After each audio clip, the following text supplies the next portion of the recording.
فاطمی سلسلہ خلافت جلد اول، ایک منفرد مسلم ریاست کا قیام، مصنفہ شینول جیوا۔ بنی کلب کی نئی نسلیں۔ سن 964 عیسوی کے بعد امام المعز علیہ السلام کو جوزر کا ایک خط موصول ہوا۔ اس خط کو وزیر ایک ایسے خاندان کی جانب سے لکھ رہے تھے جن کے وہ بہت قریبی تھے، نیز وہ یہ بھی جانتے تھے کہ امام کی نگاہوں میں اس خاندان کی بڑی عزت ہے۔ جیسا کہ سیرت الاستاد جوزر میں ذکر کرتے ہیں کہ جوزر نے ایک درخواست کے بارے میں لکھا جو الحسن کلبی کی ماں نے کی تھی کہ اسے امیر المومنین کے محل کے قریب گھر خریدنے کی اجازت دی جائے، کیونکہ اس سے کئی برکات منسلک ہیں۔ امام المعز علیہ السلام نے اس خط کے جواب میں لکھا کہ جہاں تک الحسن اللہ ان سے خوش ہو کی والدہ کا تعلق ہے اور انہوں نے جو گزارش کی ہے، واللہ اگر وہ یہ کہتی ہیں کہ انہیں ہمارے محل میں رکھا جائے تو یہ ہمارے لیے آسان اور صحیح ہوتا، ہم ان کی درخواست کو قبول کرتے ہیں، بالخصوص وہ جس کے لیے انہوں نے کہا ہے۔ صقلیہ کے گورنر اور تجربہ کار جنرل الحسن بن علی الکلبی نے پہلے ہی امام المنصور علیہ السلام کے عہد میں شہرت حاصل کر لی تھی، اور ان کا ستارہ اموی بحری بیڑے کے خلاف المیریا کی فتح کے بعد کافی عروج تک پہنچا تھا۔ جب امام المعز علیہ السلام کا دور آیا تو الحسن کے بھائی، بیٹے اور بھتیجے کی عزت اور کلبیوں کی نئی نسل کا مرتبہ بھی بالکل اسی طرح بلند ہوا۔ الحسن کے بھائی عمار بن علی صقلی بحری بیڑے کے ایڈمرل کے طور پر ابھرے۔ عمار کے اپنے بیٹے جو الحسن کے نام سے موسوم تھے نے فاطمی فوج میں بڑی تیزی سے ترقی کی اور بہت جلد اپنے طور پر شہرت حاصل کی۔ ان میں سب سے زیادہ عزت و وقار الحسن کلبی کے بڑے بیٹے احمد کے حصے میں آئے، جنہیں اپنے والد کی جگہ صقلیہ کا گورنر مقرر کیا گیا۔ کلبیوں کے بارے میں ایک منفرد اور غیر معمولی ماخذ سیرت الجوزر میں ہے، کیونکہ جوزر اس خاندان کے ایک انتہائی قریبی دوست اور سرپرست تھے۔ اس میں یہ بیان کیا گیا ہے کہ کس طرح فاطمی تاریخ کے ابتدائی اشروں میں امام القائم علیہ السلام نے الحسن اور ان کے بھائیوں کی نگہداشت کی ذمہ داری استاد جوزر کو سونپی جب ان کے والد رحلت کر گئے۔ اسی طرح یہ سیرت القلبی خاندان کے اندر اختلافات کا بھی ذکر کرتی ہے، جس کا خمیازہ نئی نسلوں کو اندرونی خلفشار اور بیرونی مقابلہ بازوں کی صورت میں اٹھانا پڑا۔ اسی قسم کی ایک سازش کے جواب میں سیرت بیان کرتی ہے کہ امام المعز علیہ السلام نے جوزر کو سازشی عناصر کے بارے میں تنبیہ کی اور حکم دیا کہ وہ نئی نسلوں کا اسی طرح خیال رکھے جیسا کہ پہلے انہوں نے ان کے والد کا خیال رکھا تھا۔ امام المعز علیہ السلام کے عہد کے ابتدائی سالوں میں کلبیوں کا عروج پہلے ہی سے جاری تھا، تاہم صقلیہ پر فاطمیوں اور بازنطینیوں کے درمیان بڑھتے ہوئے تناؤ کی وجہ سے کلبیوں کی عزت کافی بڑھنے والی تھی۔ بازنطینی سلطنت سے تعلقات۔ امام المعز علیہ السلام کو اپنے پردادا کے محل کی کھڑکی سے چھوٹے جہازوں کے اونچے بادبان نظر آتے تھے جو المہدیہ کی بندرگاہ میں بنائے جا رہے تھے۔ آپ ذاتی طور پر جنگی تیاریوں کی نگرانی کے لیے آئے تھے۔ امام المہدی علیہ السلام نے کئی عشرے قبل جو اسلحہ خانے اور گودام بنائے تھے وہ بھی پوری طرح نمایاں تھے، اور ایک طرف نئے جہازوں کی تیاری کا کام جاری تھا، جبکہ دوسری طرف تیار جہاز سمندری سفر پر روانہ ہو رہے تھے۔ سن 956 عیسوی میں فاطمی دارالخلافہ میں یہ خبر پہلے سے ہی پہنچ رہی تھی کہ بازنطینی جہازوں کا ایک بحری بیڑا اٹلی کی سرزمین کے آس پاس گشت کر رہا ہے اور صقلیہ کی جانب رواں دواں ہے۔ اس بحران سے نبردآزما ہونے کے لیے امام نے المہدیہ پر سمندری سفر پر جانے والوں کو الوداع کیا، یہاں تک کہ وہ نظروں سے اوجھل نہ ہو گئے اور انہوں نے جزیرے کی طرف رخ نہ کر لیا۔ بازنطینی جو عربی میں الرومی کے نام سے جانے جاتے تھے، خود کو رومن یعنی عظیم رومی سلطنت کے جانشین کہتے تھے۔ بازنطینی حکمران اپنے مشہور دارالخلافہ قسطنطنیہ نامی شہر سے مشرق کی جانب اناطولیہ سے لے کر شام کی سرحدوں تک پھیلے ہوئے وسیع علاقوں اور مغرب کی جانب تراقیہ اور مقدونیہ، جن میں یونان کے شہر اور بشمول اطالوی جزیرہ نما کے جنوبی علاقوں پر حکومت کرتے تھے۔ جب فاطمیوں نے اپنی سلطنت بحیرہ روم کے ساتھ ساتھ پھیلانا چاہی تو یہاں کے مرکزی اور مغربی علاقے بالخصوص صقلیہ اور جنوبی اٹلی پر اقتدار کے حصول کی خاطر ان کا تصادم بازنطینیوں کے ساتھ ہوا۔ فاطمی ریاست کے وجود میں آنے کے بعد ابتدائی اشروں کے دوران فاطمیوں اور بازنطینیوں کے درمیان تعلقات نے کبھی لمبی جنگ و جدل دیکھی تو کبھی طویل جنگ بندی۔ بازنطینی تجارتی جہاز باقاعدگی سے فاطمی بندرگاہوں پر آتے تھے اور بحیرہ روم بھی مسلسل تبادلے کا ایک ذریعہ بنا رہا۔ یہ عمل بحیرہ روم کی تہذیبوں کے آغاز سے ہی جاری تھا۔ امام المعز علیہ السلام کے عہد کے دوران ایک بار پھر صقلیہ اور مرکزی بحیرہ روم پر قبضے کے لیے لڑائی پھوٹ پڑی۔ یہ لڑائی بڑھتے بڑھتے اس زمانے کی سب سے زیادہ شدت سے لڑی جانے والی بحری جنگ کی صورت اختیار کر گئی۔ بحیرہ روم میں کشمکش کے نتیجے میں سن 955 عیسوی سے سن 965 عیسوی کے درمیان کوئی 10 سالوں تک افریقیہ اور خاص طور پر صقلیہ اور اٹلی کے ساحل بحری جنگوں کی آماج گاہ اور فاطمیوں اور بازنطینیوں کے بیچ دو مشہور جنگوں کے مقام بن گئے۔ صقلیہ کے گورنر کی حیثیت سے احمد بن الحسن الکلبی بازنطینی لشکر کے اٹلی میں جمع ہونے سے پوری طرح آگاہ تھے، جو اس بات کا اندیہ تھا کہ جزیرے پر ایک بڑا حملہ ہونے والا ہے۔ احمد کے اپنے والد اور چچا کو بھی فاطمی حکمرانوں نے صقلیہ کی طرف بطور کمک بھیجا۔ سن 956 عیسوی میں دو بڑے فاطمی بحری بیڑوں نے افریقیہ سے صقلیہ کی طرف سفر شروع کیا۔ بڑے الحسن الکلبی احمد کے والد ایک بیڑے کے اوپر کھڑے تھے، جبکہ دوسرے کی قیادت ان کے چھوٹے بھائی عمار کر رہے تھے۔ سن 957 عیسوی میں الحسن کے اپنے بیڑے کو ایک بازنطینی ایڈمرل باسل نے شکست دی تھی اور ان کے بھائی عمار کا بحری بیڑا سمندری طغیانی کی وجہ سے تباہ و برباد ہو گیا تھا۔ سن 958 میں عمار نے بازنطینیوں کے خلاف لڑائی میں اپنے بھائی کے ساتھ شامل ہونے کی کوشش کے دوران طوفان میں اپنی جان گنوا دی۔ ان سمندری جنگوں نے دونوں فریقین کو بھاری جانی و مالی نقصان پہنچایا، جس کی وجہ سے باہمی گفت و شنید کی راہ اختیار کرنا بہتر سمجھا گیا۔ سن 958 عیسوی میں فاطمیوں کے عالیشان محل کے کمرہ ملاقات میں امام المعز علیہ السلام اور فاطمی دربار کے دیگر معززین کے ساتھ کھڑے قاضی النعمان بازنطینی سلطنت کے سفیر کا انتظار کر رہے تھے۔ فاطمی حکمرانی قائم ہونے کے بعد بحیرہ روم کے اس پار قسطنطنیہ سے آنے والے سفرا کے دوروں میں یہ تازہ ترین دورہ تھا۔ بازنطینی سفیر امن معاہدے کی شرائط طے کرنے آئے تھے۔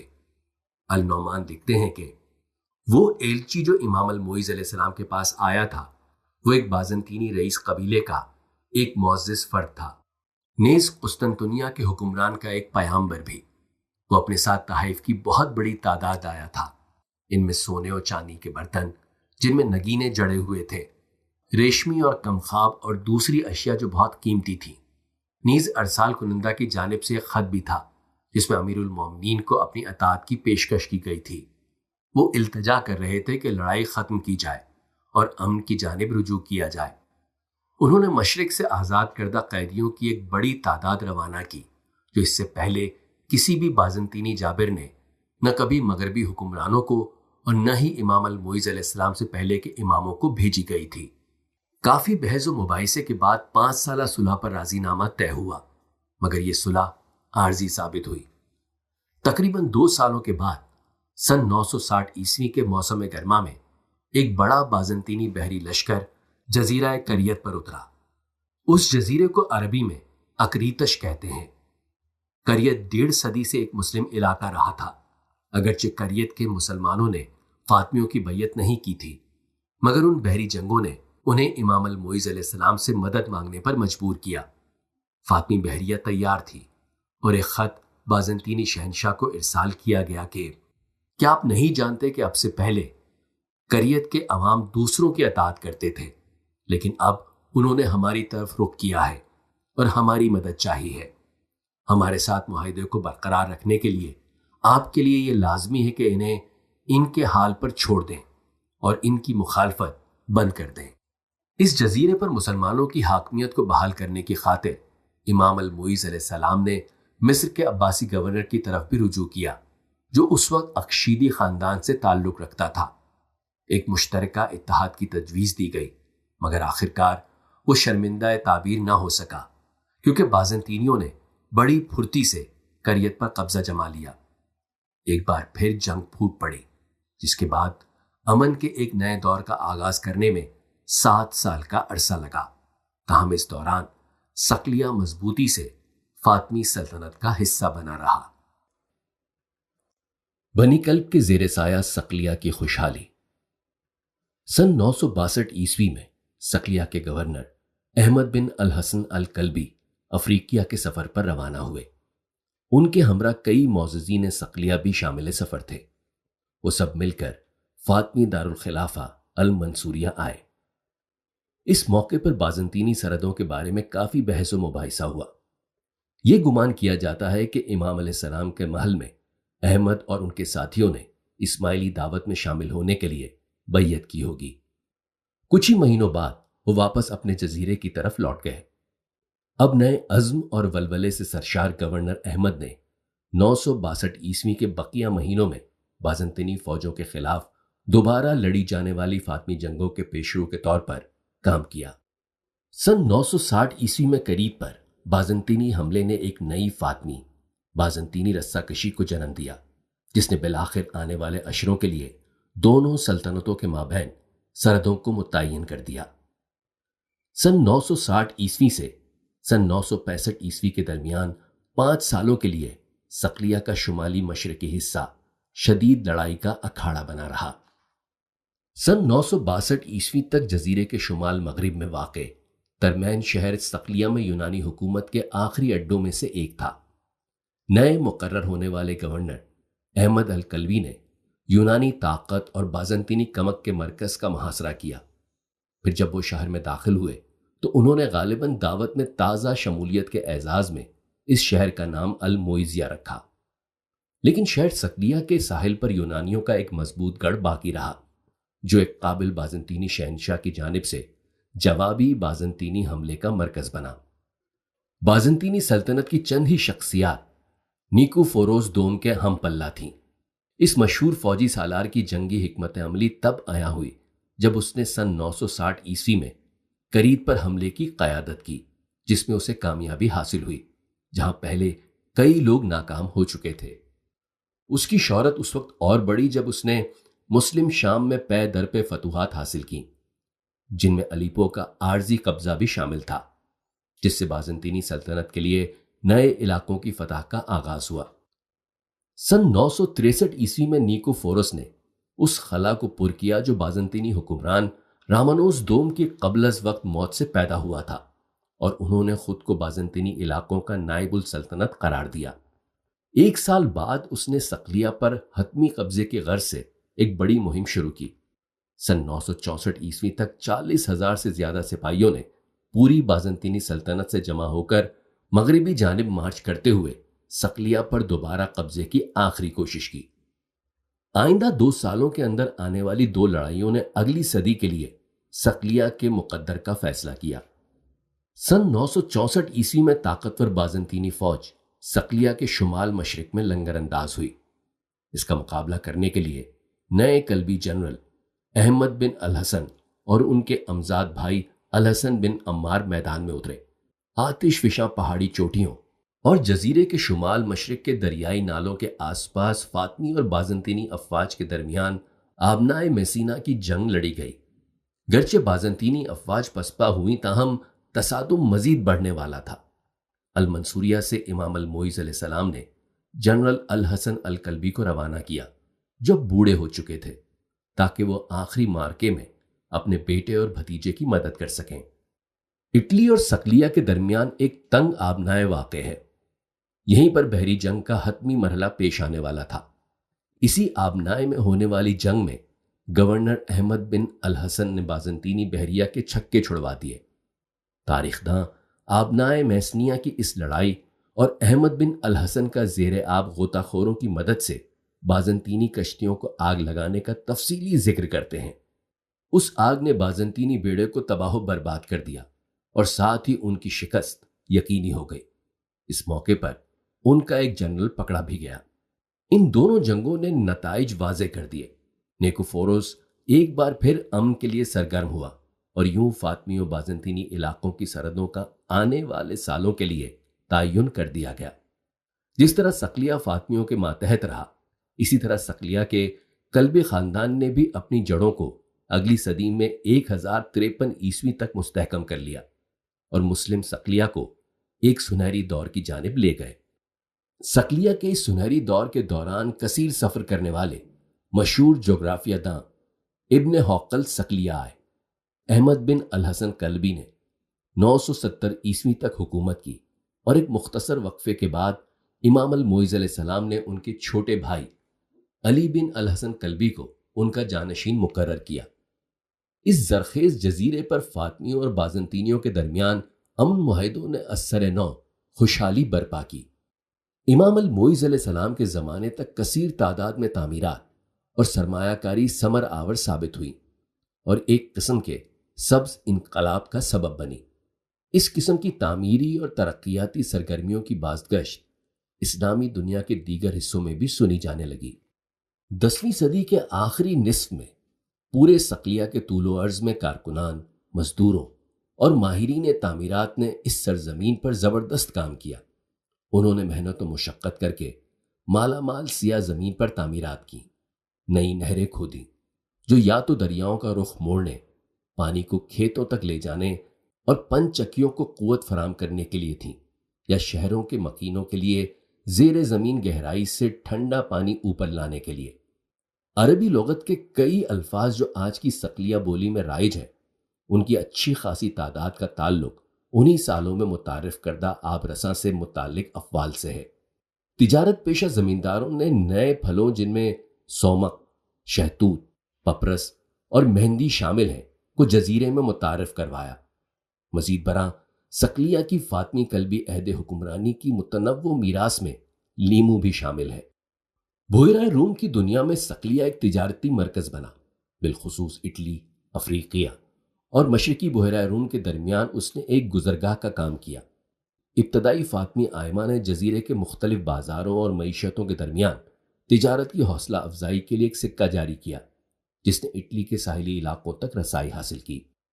سن 967 عیسوی میں امام المعز علیہ السلام نے زرعی اصلاحات کے ساتھ ساتھ بڑے پیمانے پر تعمیراتی منصوبوں کا حکم بھی صادر کیا۔ گورنر احمد الکلبی کو ہدایت کی گئی کہ وہ نہ صرف پالرمو کو مستحکم کریں بلکہ پورے جزیرے کے تمام بڑے تعمیراتی منصوبوں کے لیے ناظمین مقرر کریں۔ اس طرح ہر صوبے میں نئے قصبوں کو بطور مقامی دیہاتی مراکز تعمیر کیا گیا، جس میں ہر ایک کے ساتھ مسجد بھی شامل ہوتی تھی۔ 6 سال بعد جب ابن حوقل نے صقلیہ کا دورہ کیا تو یہ شہر اپنے اوج کمال پر تھا۔ ابن حوقل نے جب 973 عیسوی میں صقلیہ میں اپنے قدم رکھے تو وہ اس سے پیشتر زیادہ تر اسلامی دنیا دیکھ چکے تھے۔ انہوں نے اپنی مشہور کتاب سورۃ الارض میں صقلیہ پر باب کا آغاز پالرمو کی عظیم دیواروں، دروازوں کے نیچے بہنے والے دریاؤں اور ان چشموں کے تذکرے سے کیا جن سے پرانے شہر اور خالصہ دونوں کے باشندے پانی پیتے تھے۔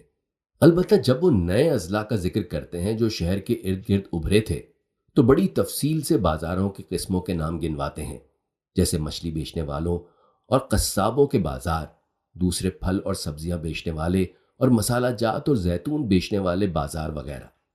اس طرح وہ ان بازاروں کا بھی ذکر کرتے ہیں جہاں اشیاء بنائی جاتی تھیں، جیسا کہ لوہاروں، کپڑوں پر آرائشی کڑھائی کرنے والے، رسی بنانے والے، چمڑا رنگنے والے، ترکھانوں، لکڑہاروں اور بڑھئی کے بازار۔ ان سب لوگوں کے درمیان برتن ساز اور کپاس کے سوداگر اپنا سامان بیچتے تھے، اور خوشبویات بیچنے والے بھی، جن سے فضا مہک اٹھتی تھی۔ یہ بات باعث حیرت ہے کہ ابن حوقل نے اس معاشرے کی متنوع نوعیت کے بارے میں کچھ ناروا تبصرے بھی کیے ہیں جن سے ان کا سابقہ پڑا۔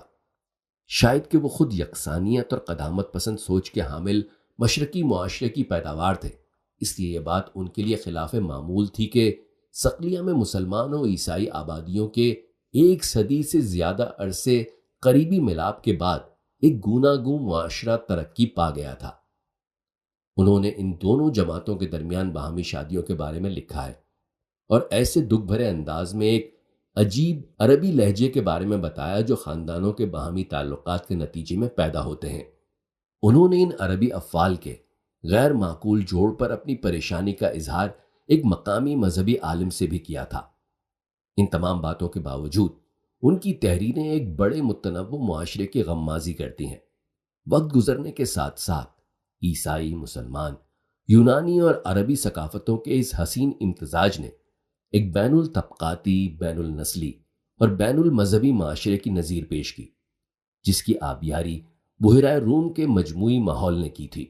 آنے والی صدی میں جب صقلیہ ایک نئے شاہی خاندان کے زیر تسلط آیا تو اس نظیر کی جھلک ٹھوس فاطمی آرٹ میں دکھلائی دی، جو وائکنگ نسل کے حامل نارمنوں کے دور کے بعد ہونے والے اختلاط سے تشکیل پایا تھا۔ سن 947 میں خندقوں اور آبنائے کی لڑائیوں کے فوراً بعد ایک دن جب امام المعز علیہ السلام گھوڑے کی سواری کر رہے تھے تو آپ کو بازنطینیوں پر فاطمیوں کی فتح کی اطلاعات موصول ہوئیں۔ قرون وسطیٰ کے مورخ ادریس عماد الدین لکھتے ہیں کہ امام المعز علیہ السلام گھوڑے سے اترے اور سجدے میں گر کر اپنی پیشانی کو زمین سے لگایا اور اللہ تبارک و تعالیٰ کا شکر ادا کیا۔ آپ کے اس عمل کی خبریں نوجوان شاعر محمد بن ہانی الاندسی کے مترنم اشعار کے ذریعے دور دراز علاقوں میں پھیلی۔ ایک وسیع اور عریض قابل فخر دن جو لامتناہی تابانی اور سجاوٹ سے آراستہ ہے، ایک ایسا دن جس نے افق پر امٹتی سیاہی کو ختم کیا اور ناسازگار دور کو سازگار بنایا۔ رب جلیل کی قسم، اس کے لیے یہ نظارہ کس قدر عظیم ہوگا جس نے امام المعز علیہ السلام کی اس عاجزی کا مشاہدہ کیا ہوگا جب انہوں نے یہ خبر شکست خوردہ میزبان سے گھوڑے کی پشت پر سنی ہوگی، اور ان کے سجدے کا وہ منظر بھی کہ جب ان کی پیشانی، زیب و زینت کی تمام اشیاء اور تاج نے زمین چومی۔ خلافتی لقب کا دبدبہ، ان کی شان و شوکت، ان کا تقدس و احترام اور بلند مرتبہ بھی اس سجدے کی راہ میں مانے نہیں ہو سکا۔ اسی سال فاطمی دربار نے بازنطینی سفیر کے دورے کی تیاریاں شروع کر دیں۔ صلح و آشتی کی شرائط پر ایک بار پھر گفت و شنید ہوئی۔ بازنطینی سفیر، جس کا نام نکولس تھا، کو امام کی طرف سے بتایا گیا تھا کہ وہ ایک بار پھر ان سے ملیں گے، مگر اگلی مرتبہ ملاقات مصر میں ہوگی۔